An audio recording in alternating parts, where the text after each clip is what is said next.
Hey everybody. Okay, so just wanted to make a really quick video because I know this will help a lot of people. I figured out how to get rid of wrinkles. This can help with a wrinkly backdrop. This can help with um, literal wrinkles in skin. Although I don't really touch up wrinkles unless people ask me specifically to. This can help with wrinkles in clothing, everything like that. So my issue was I had a wrinkly sheet and I did not have time to iron it. I put it in the dryer just to freshen it up, and I took it out, and it was like way more wrinkly than what I put it in. So you roll with the punches. So I just took it out, put it down, and I said I'll edit that later. Okay, so I'm going to show you, this was the final image.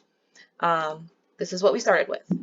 Lots of editing, but it wasn't too bad. So I already adjusted my exposure, and I did that with luminosity mask. I have a luminosity mask action. If you guys want me to talk about that, let me know. I'll make another video.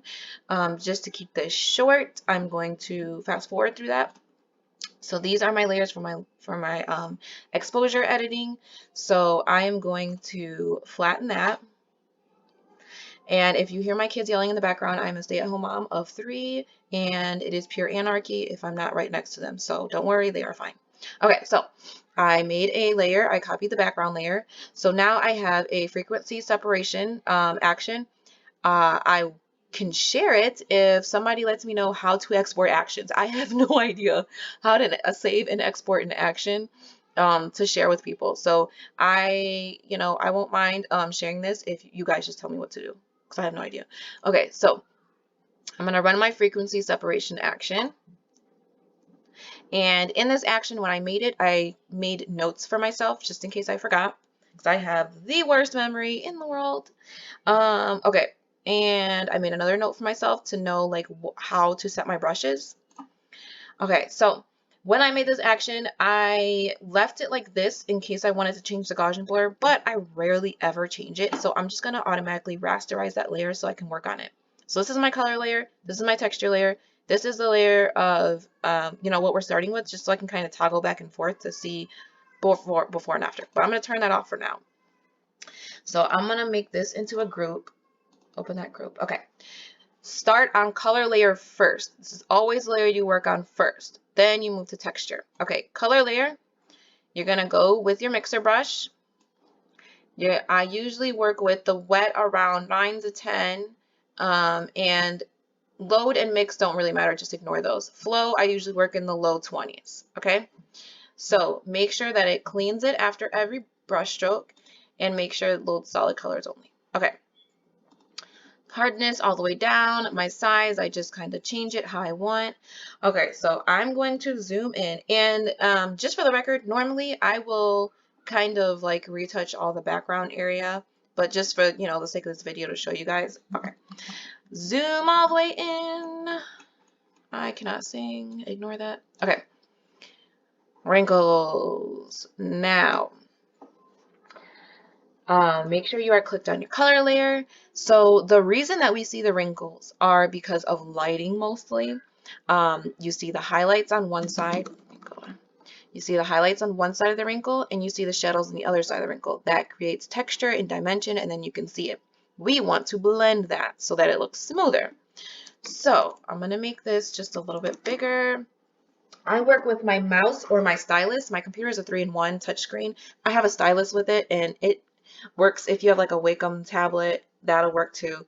So I'm going to do small brush strokes, especially if you're working on something that has like a lot of different colors. You don't want to do huge long brush strokes because it's just going to mix all those colors. So you want to do small, and like if you're working on skin, you know what I mean? If you do huge long brush strokes, it's just going to like blend their whole face, and it's going to look like you colored it with a crayon. Okay.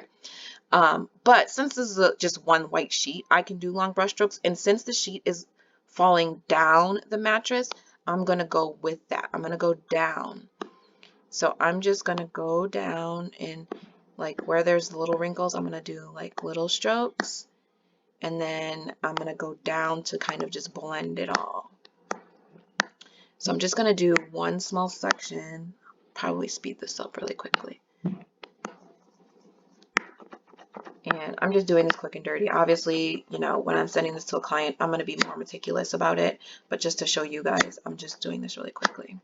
And this huge ripple in the sheet right here, I'm not going to go sideways across it because then it'll get rid of that ripple. And then it's just going to look like flat, like fondant on a cake. I don't want it to look like that. I want it to look like it was a sheet falling down. So just be mindful of where you're doing that. See, there's like a shadow in there. I'm just going to define that shadow a little bit more so you can see that ripple, but then nothing else. Because, I mean, I want it to look realistic. I want it to look like a sheet. I don't want to, you know, I don't want her to look like a cake topper. Okay.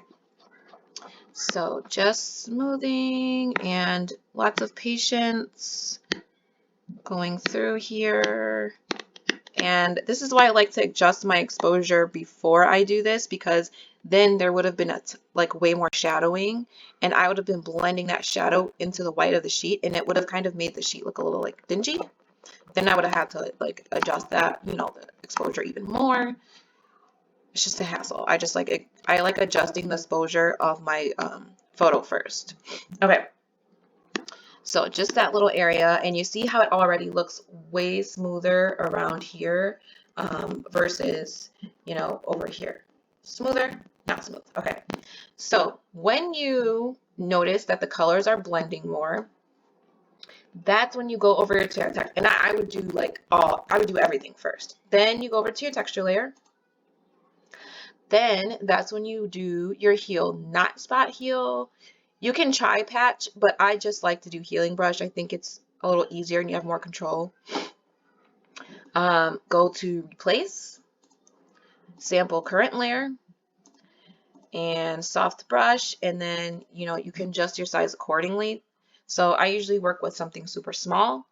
So go next to it. You want to kind of do near it a little bit where you like the texture. Hit Alt, sample that, then just go down. And boom, it's gone. Like magic. And so I'm just going to go over like the major wrinkles that will kind of distract your eye and draw attention. But all these little wrinkles, that's just more realistic. I mean, no sheet, unless you're like staying in a, you know, hotel and they actually iron the sheets. Sheets are going to have little wrinkles. They're going to have texture. So I like my photos to have that kind of realistic feel. So I'm just going to go over these really quickly just to kind of show you. Sampling, going around. I don't hear my kids screaming. That's a good thing. Okay. Okay, so super smooth, not smooth. You can see the before and after. And then this way, I like to keep this layer here so you can toggle before and after. See what I mean? So we just did that super quickly. And, you know, once you do it a couple of times and you get the hang of it, editing a whole photo, it's super easy, super fast. So then once you're done, say like, okay, I was like, I'm done. I like this, how this turned out. Boom, boom, boom. Delete that layer.